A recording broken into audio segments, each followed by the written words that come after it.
Quant mutual fund, आपने हो सकता है उड़ती उड़ती या फिर डिटेल खबर भी आपको पता हो कि क्वांट म्यूचुअल फंड का क्या इशू भी चल रहा है। मैं देखो यहाँ कोई न्यूज़ बताने नहीं आया, मैं बात करने का मेरा पर्पस ये है कि ये जो म्यूचुअल फंड इंडस्ट्री में ये पहली बार नहीं हुआ है, पहले भी हो चुके हैं। तो ऐसे हालत में इन्वेस्टर्स के साथ क्या होता है, उनके पैसे का क्या होता है, डूबता है, मिलता है, या फिर एक इन्वेस्टर को पैसे इन्वेस्ट करने से पहले क्या चीज़ें करनी चाहिए, वो सब बात करेंगे। और थोड़ा सा क्वांट पर भी बात करते हैं कि इशू इनके साथ हुआ क्या, क्यों हुआ, क्या हुआ, ज़रा इस पर थोड़ा समझते हैं। ठीक है, अच्छा यहाँ पे मैं लिख ही दिया है, मैंने बता ही देता हूँ क्यों क्वांट म्यूचुअल फंड इतना पॉपुलर हुआ, वो बात करेंगे। इशू क्या हुआ इनके साथ, इन्वेस्टर्स का क्या होगा अब आगे, अगर हालांकि अभी ये गिल्टी नहीं पाए गए हैं, ये दोषी नहीं पाए गए हैं, अभी इन्वेस्टिगेशन चल रहा है, सेबी ने रेड ज़रूर किया है। तो अगर ये गिल्टी पाए जाते हैं तो इनका क्या होगा, म्यूचुअल फंड इंडस्ट्री में क्या क्या इश्यूज होते हैं और उसका सोल्यूशन क्या है। अब ये आगे बढ़ो। हाँ, अब क्वांट है क्या, देखो किसी भी म्यूचुअल फंड कंपनी की तरह क्वांट म्यूचुअल फंड भी एक कंपनी है, जैसे एक्सिस हो गया, एचडीएफसी हो गया, सब कंपनियों के अपने अपने म्यूचुअल फंड होते हैं, ऐसे भी इस कंपनी के भी म्यूचुअल फंड हैं और कई सारे म्यूचुअल फंड स्कीम हैं इनके पास। ठीक है, इनको सुपरस्टार कहा जाता है भैया 2020 से। कारण क्या है कि 2020 से लेकर अब तक 258 करोड़ की कंपनी, ये अभी 90,000 करोड़ तक की फंड इनके पास पहुंच चुका है और 3500% का ग्रोथ हुआ है, लगभग 3,500% का ग्रोथ। इनके जो फाउंडर हैं संदीप टंडन, 25 साल से ज़्यादा उनका फाइनेंशियल सर्विसेज में एक्सपीरियंस है। 22 के आसपास फंड ये खुद देखते हैं, मैं श्योर नहीं हूँ 22, 23 या 21, लेकिन यही है। Vice president, x vice president रह चुके हैं आईसीआईसीआई सिक्योरिटीज़ के, आईडीबीआई एसेट मैनेजमेंट के कोर टीम मेंबर रह चुके हैं। मैं ये क्यों बता रहा हूँ कि ये क्वांट म्यूचुअल फंड की क्रेडिबिलिटी थोड़ा पास्ट एक्सपीरियंस शो करता है। तो ये देखने के बाद हो सकता है जो इन्वेस्टर्स इसमें इन्वेस्ट करे बैठे हैं उनको उनकी थोड़ी घबराहट कम हो, क्योंकि आपका पैसा अगर क्वांट में लगा है तो मुझे लगता है क्रेडिबल बैकग्राउंड है, कंपनी भी काफ़ी बड़ी हो चुकी है। अच्छा, इसका कारण क्या है, ग्रेट रिटर्न टू इन्वेस्टर्स। इन्होंने 2020 से लेकर अब तक बहुत अच्छा रिटर्न इन्वेस्टर्स को दिया है। हालांकि इसके कारण जो है सिर्फ यही नहीं हो सकता है कि म्यूचुअल फंड बहुत अच्छा है, यहाँ के जो फंड मैनेजर हैं बहुत दिमाग वाले हैं इसलिए ज़्यादा रिटर्न दिया। ध्यान दीजिएगा 2020 से लेकर अब तक, 2020 कोविड का टाइम था और कोविड से लेकर अब तक मार्केट वैसे ही बहुत बुलिश है, सड़े गले स्टॉक्स ने भी अच्छे रिटर्न दे दिए हैं। तो और मैक्सिमम म्यूचुअल फंड ने अच्छे रिटर्न दिए हैं क्योंकि कोविड का टाइम बिल्कुल नीचे जा चुका था और मार्केट अपने टॉप पर है।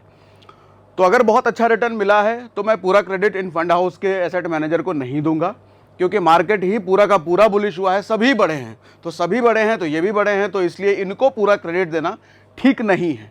हालांकि इनके जो फंड मैनेजर्स हैं या संदीप टंडन है, किनका स्टेटमेंट था मुझे याद नहीं है, उन्होंने जो रीज़न दिया था, कहा था कि fast switching to potential stocks. इनका ये कहना था कि हमारा ग्रोथ इतना इसलिए है क्योंकि हम स्विचिंग बहुत तेज़ करते हैं। मतलब होता क्या है, देखो आप एक म्यूचुअल फंड स्कीम में पैसा लगाते हो, मान लो जैसे ऐसे समझाता हूँ आपको, इसको क्या हो गया, हाँ, मान लो एक म्यूचुअल फंड स्कीम में आप पैसा लगाते हो। एक म्यूचुअल फंड स्कीम में कई सारे स्टॉक्स हैं, stocks A B C D, कई सारे स्टॉक्स हैं। अब जब एसेट मैनेजर को लगता है कि ये जो बी नंबर का स्टॉक है यार ये ठीक नहीं है और ये ठीक आगे नहीं चलेगा, हो सकता है, तो ये बी नंबर स्टॉक को बाहर कर देता है और कोई XYZ स्टॉक अंदर कर देता है। ठीक है, तो इनका ये कहना था कि हम स्विचिंग बहुत तेज़ करते हैं, हम नज़र रखते हैं, जो स्टॉक पोटेंशियल वाला नहीं है हम उसे बाहर करते हैं और पोटेंशियल स्टॉक को अंदर करते हैं, इसलिए ज़्यादा रिटर्न देते हैं, ऐसा उनका कहना है। ठीक है, तो ये तो था क्वांट। अब इशू क्या हुआ ज़रा ये समझते हैं। ओह सॉरी, अभी आगे। हाँ, इशू ये हुआ सर, अभी संडे को 23 जून को हैदराबाद और मुंबई ऑफिस में सेबी आप जानते हैं जो रेगुलेटर है, स्टॉक मार्केट का माई बाप आप समझ लो, जैसे बैंकों में आप जानते हो आरबीआई सारे बैंकों का माई बाप है, सेबी स्टॉक मार्केट से रिलेटेड सभी म्यूचुअल फंड, सभी स्टॉक, सबका माई बाप है और ये रेगुलेटर है, ये नज़र रखते हैं कौन क्या गड़बड़ कर रहा है, जो गड़बड़ी कर रहा है उसका कान पकड़ करके खींच करके लगा दो तबड़ा कि ऐसी है। तो इन्होंने रेड कर दिया हैदराबाद और मुंबई ऑफिस पर क्वांट म्यूचुअल फंड की। क्यों? क्योंकि इनको शक था, इनको खबर मिली है कि फ्रंट रनिंग हो रहा है क्वांट म्यूचुअल फंड में। अब फ्रंट रनिंग क्या होता है, जरा ध्यान से समझो, डिटेल में समझाता हूं। ये बहुत बड़ा इशू है और ये आज नहीं हुआ है, ये सदियों से चलता आ रहा है। और इसकी वजह से इन्वेस्टर्स का क्या नुकसान होता है, यानी कि हम और आप जैसे इन्वेस्टर्स जो हैं उनका क्या नुकसान होता है, समझना।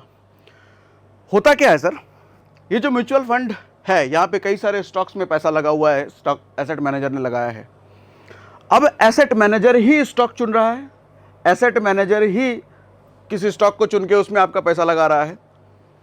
तो अब जब उसमें पैसा डाल रहा है, अच्छा चूंकि म्यूचुअल फंड वाली कंपनी है तो इनके पास पैसा 200-400 रुपया नहीं होता है, 2-4 हज़ार रुपया नहीं होता है, 2-4 हज़ार करोड़, इतना बड़ा बड़ा फंड होता है।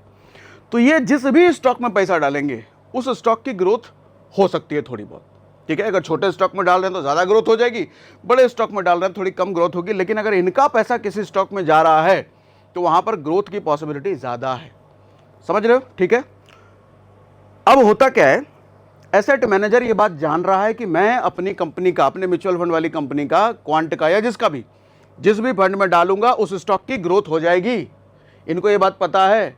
तो ये क्या करते हैं, ये अपने किसी रिश्तेदार को बोलेंगे, भैया ये स्टॉक बढ़ने वाला है क्योंकि मैं अपनी कंपनी का पैसा इसमें डालने वाला हूँ, तुम एक काम करो, चुपके से इस स्टॉक में पैसा इन्वेस्ट कर दो क्योंकि पैसा तो ये तो बढ़ेगा ही। अच्छा, ये अपने रिश्तेदार को क्यों कह रहे हैं, खुद क्यों नहीं कर रहे? क्योंकि सेबी के रूल के अकॉर्डिंग ये इल्लीगल है कि अगर आप एसेट मैनेजर हो, किसी स्टॉक को खरीद रहे हो, तो उस स्टॉक को खरीदने से पहले आप खुद का इन्वेस्टमेंट उसमें कर दो, ये इल्लीगल है, पकड़े गए तो जेल जाओगे सीधा। तो इसीलिए चालाकी क्या करते हैं ये लोग, किसी रिश्तेदार, दोस्त यार, किसी को भी बोल दिया भैया इसमें पैसा डालो और अपना पीछे से चुपके से अपना कमीशन ले लिए। इसको बोलते हैं फ्रंट रनिंग। फ्रंट रनिंग का पहला ही केस नहीं है, अभी कुछ दिनों पहले जी बिजनेस में भी आपने देखा होगा, 2-4 लोग पकड़े गए थे और ये होता ही रहता है। ये आपको हर साल 1-2 केस देखने को मिल जाएंगे, फ्रंट रनिंग के होते हैं। अब इसमें इन्वेस्टर्स का क्या नुकसान होता है समझिएगा। अब पैसे ही पैसा लगा दिया। अब चूंकि जो एसेट मैनेजर कंपनी के जो रिश्तेदार, दोस्त यार हैं, वो जब पैसा लगा रहा है वो भी कोई छुटकू मुटकू पैसा नहीं लगाएगा, वो भी लगाएगा हेवी पैसा। अब उसके पैसे लगाने से भी आपको पता है कि स्टॉक मार्केट में जिस शेयर में पैसा डलता है हेवी, वो स्टॉक ऊपर की तरफ जाता है। अब होता क्या है, स्टॉक मार्केट मान लो बढ़ता कब है, जब ज़्यादा बाइंग आती है, जब ज़्यादा लोग किसी शेयर को खरीदते हैं तो स्टॉक ऊपर बढ़ता है, उसकी प्राइसिंग बढ़ती है। तो जब एसेट मैनेजर की कंपनी के रिश्तेदार ने उसमें पैसा डाला तो उस स्टॉक की प्राइस बढ़ गई। अब उसके बाद वो एसेट मैनेजर आपका और हमारा पैसा उस स्टॉक में पैसा डाल रहा है, यानी कि क्या हुआ, समझाता हूं, नहीं समझ आ रहा, समझाता हूं। देखो, पहले मान लो किसी स्टॉक में पैसा डालने वाला था, एसेट मैनेजर डालने वाला था और उस स्टॉक की कीमत 10 रुपए थी, उसके रिश्तेदारों ने पैसा डाल दिया उसमें, अब जिसकी वजह से वो हो गया स्टॉक 11 रुपए का। अब एसेट मैनेजर हमारा और पैसा जब उसमें डालेगा तो पहले वो 10 रुपए पे हमारी खरीदाई होती, लेकिन अब 11 रुपए पे खरीदाई होगी। यानी कि जो चीज़ हमारे को 10 रुपए में मिलने वाली थी, उस एसेट मैनेजर की चालाकी की वजह से हमको वो 11 रुपए का मिलेगा, मतलब महंगा मिलेगा। ये होता है गड़बड़ी, इसको बोलते हैं फ्रंट रनिंग। तो यही मामला, यही कंप्लेंट है, हालांकि साबित अभी तक नहीं हुआ है, लेकिन अगर साबित हो गया तो क्या होगा, जरा अब इसको समझाता हूं, ठीक है। इतनी बड़ी बात समझ में आ रही है। अच्छा, इससे पहले थोड़ा कुछ दूसरे इश्यूज भी बता देता हूं, पास्ट में क्या हुआ है। एक कंपनी थी नहीं है अभी भी, फ्रैंकलिन टेम्पलेटन। इनका 2020 में क्या इशू हुआ था, 2020 आपको पता है कोविड का टाइम, उस टाइम पे लोगों की नौकरियां गई, पैसे की दिक्कत हुई, तो लोगों ने इस म्यूचुअल फंड में जो पैसा लगा रखा था सब निकालना शुरू कर दिया था। अब जब निकालना शुरू हुआ तो कंपनी की हालत ख़राब, कंपनी सबको पैसा ही दे रही है, तो कंपनी ने कुछ तो फंड फ्रीज वगैरह किए थे, लोगों का पैसा नहीं निकल पाया था, और जिसकी वजह से आप देखो, और ये जो है डेट फंड मैनेज कर रही थी। लोग कहते हैं ना डेट फंड बिल्कुल सेफ है, सिक्योर है, सर यहाँ तो डेट फंड ही फंस गया था। और ये फंड है इनका 26,000 करोड़, हालांकि क्वांट 90,000 करोड़ का है, लेकिन 26,000 करोड़ भी कोई छोटा मोटा फंड नहीं है। ये लिंक है पूरी न्यूज़ में, एक काम करता हूँ क्लिक कर ही देता हूँ, क्लिक करूँ ना करूँ छोड़ देता हूँ, आप क्लिक करना, ये डिस्क्रिप्शन में डाल दूंगा मैं। ये पूरी खबर आपको पढ़नी है तो आप पढ़ सकते हो, ठीक है। अगला जो केस आया था, अच्छा इसमें हुआ क्या था, फाइनली ये कोर्ट वोट केस वेस गया, इन्वेस्टर्स का पैसा मिल गया, इन्वेस्टर्स का पैसा नहीं डूबा, लेकिन कोर्ट केस वगैरह सब हुआ और केस वेस होने के बाद लोगों का पैसा मिला था। अगला केस मई 2022 में एक्सिस फ्रंट रनिंग का मिला था, और इनका साबित भी हुआ था, इसकी वजह से इनके फंड की वैल्यूज़ वगैरह गिरी। इसका भी ये लिंक मैं डिस्क्रिप्शन में डाल दूंगा, आप डिटेल में पढ़ना चाहो तो पढ़ लेना, ठीक है। तो मैं समझाना ये चाह रहा हूं कि ये केस पहला नहीं है। अब आर इन्वेस्टर्स सेफ, इन्वेस्टर्स का पैसा सेफ है क्या?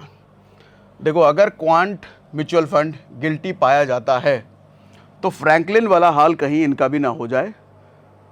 कह नहीं सकते, कुछ नहीं कह सकते। हो सकता है कि फंड मैनेजर को निकाल दिया जाए और सब कुछ ठीक हो जाए, या हो सकता है इसके चक्कर में कुछ बड़ा इशू मिल जाए तो लोगों का जो पैसा इसमें लगा हुआ है वो थोड़े दिन के लिए फंस जाए। कहा कुछ भी नहीं जा सकता है, पता नहीं।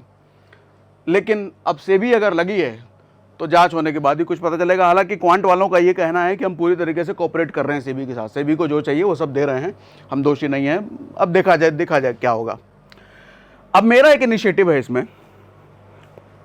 इनिशिएटिव ये है कि जब ये 23 जून संडे से आया था तो हमें बहुत सारे म्यूचुअल फंड के रिगार्डिंग क्वेरीज वगैरह आते रहते हैं, तो इसके रिगार्डिंग भी क्वेरीज आई कि क्या हुआ सर, इसका क्या होगा, फलाना ठिकाना। तो एक चीज़ हमने और हमारी टीम डिस्कस कर रहे थे, क्या ऐसा किया जा सकता है।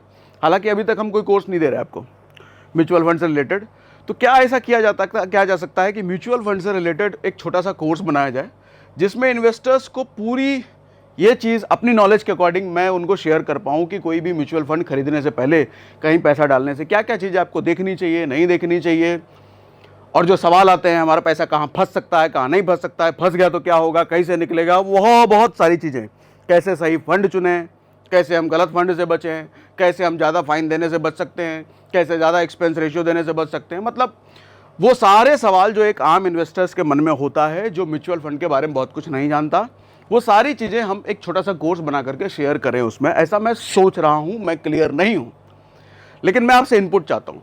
मैंने डिस्क्रिप्शन में एक लिंक दिया है, उस लिंक में आप अपना डेटा अगर भरते हैं तो मुझे समझ में आएगा इतने लोग इंटरेस्टेड हैं। अगर हमें अच्छा नंबर उसमें मिलता है कि बहुत ज़्यादा लोग इंटरेस्टेड हैं तो हम शायद कोर्स बनाने का सोचें। अभी हमारा ऐसा कोई प्लान नहीं है, लेकिन ये आप पर डिपेंड करता है, ठीक है। तो इस क्वांट से रिलेटेड, म्यूचुअल फंड से रिलेटेड हमने कई सारे वीडियोस पहले भी किए हैं। आपका कुछ सवाल अभी है तो सवाल अपने कमेंट बॉक्स में लिख के ज़रूर बताइए।